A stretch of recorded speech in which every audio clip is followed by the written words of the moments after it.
Yes. So this whole being able to stand up and be in your body is a lot to do with the tonic labyrinthine.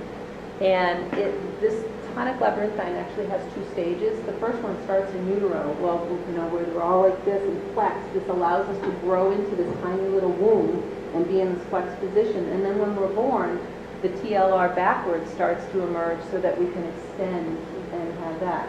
So now we've got that front-back movement and the flexion and extension of the muscles in the back and front of the body. And it's activated by the neck. And it's a neck reflex. So if you put the head back, we want this, and if we put the head forward, they want this. And that's great for development and facilitating motor development. But what happens if you get stuck in that? Every time you look down, your legs want to bend. So every time you look up, you want to extend, and there's all this extra tension in the body. So sitting is not fun.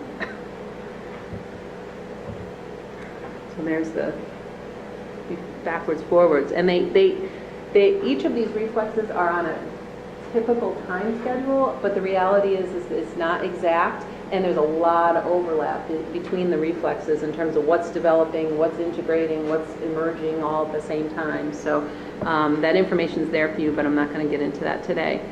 But the whole purpose of the tonic labyrinthine is to develop muscle tone in the front and back of the body, and so we have posture. And we can have balance, and it's so closely tied to that vestibular system.